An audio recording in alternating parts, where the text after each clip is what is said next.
Supreme court में आया ऐसा कौन सा केस? सीजीआई बोले यूसीसी ही समाधान, संसद ले इस पर फैसला। मुस्लिम महिलाओं के वकील की ऐसी दलील, पर्सनल लॉ के पैरवीकार शर्म से लाल हो जाएंगे। 100 करोड़ हिंदुस्तानी मांग रहे एक देश एक कानून, फिर भी मोदी पीछे क्यों? समझिए पेच। जो लोग बात बात पर कहते हैं हिंदुस्तान संविधान से चलेगा, शरीयत से नहीं, वो शायद ये नहीं जानते कि हिंदुस्तान में आज भी शरीयत एक्ट 1937 लागू है, जिसके प्रावधान महिलाओं के लिए एक बेड़ी की तरह हैं। जहां बहुविवाह से लेकर उत्तराधिकार तक के फैसले इसे कानून से होते हैं। इसे कानून की कुछ धाराएं रद्द करवाने को लेकर वरिष्ठ वकील प्रशांत भूषण सुप्रीम कोर्ट पहुंचते हैं तो जज साहब भी कुछ नहीं कर पाते। सीजीआई सूर्यकांत जस्टिस जय मौल्य बागची और जस्टिस आर महादेवन बेंच ये कहकर मामला निपटा देती है, भेदभाव का मुद्दा गंभीर है, लेकिन इस पर फैसला करना कोर्ट की बजाय संसद का काम है।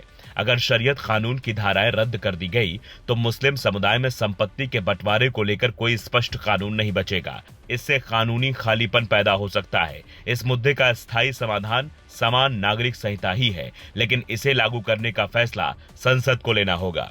यानी सुप्रीम कोर्ट भी समझ गया है कि शरीयत वाले मामले में कोई फैसला देने लायक नहीं है। शायद इसलिए वो सरकार को कहती है एक देश एक कानून लेकर आइए। जस्टिस बागची तो ये तक कहते हैं कोर्ट कई बार सरकार को ये बात कह चुकी है। फिर सवाल उठता है मोदी सरकार के चुनावी वादों में भी यूसीसी का मुद्दा रहा है। उत्तराखंड में बीजेपी सरकार में ही यूसीसी लागू हुआ है और गोवा में आजादी के पहले से ही ऐसा ही कानून लागू है।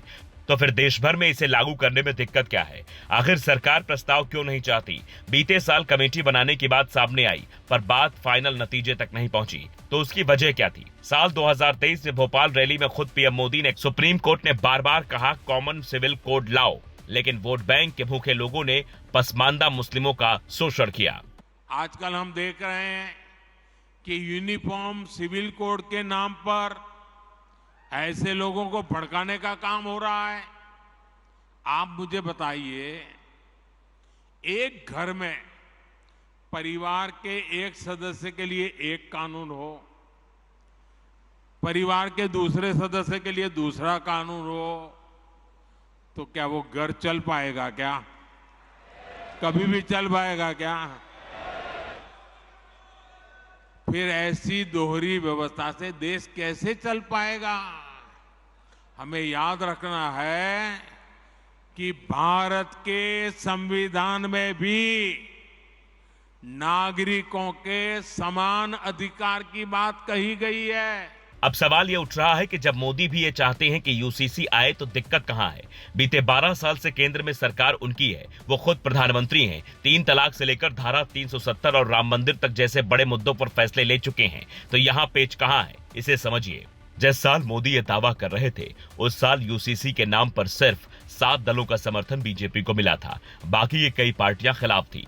साल 2024 में बीजेपी को अकेले बहुमत नहीं मिला, जेडीयू और टीडीपी के साथ सरकार बनाई। इन दोनों पार्टियों का स्टैंड क्लियर नहीं रहा है। पूर्वोत्तर की कई ऐसी पार्टियां हैं जो बीजेपी के साथ हैं, लेकिन यूसीसी पर उनका स्टैंड बीजेपी से बिल्कुल अलग है। देश में 8.6% आबादी आदिवासी समुदाय की है और यूसीसी आने से इनका अधिकार खत्म होने की बात कही जा रही है।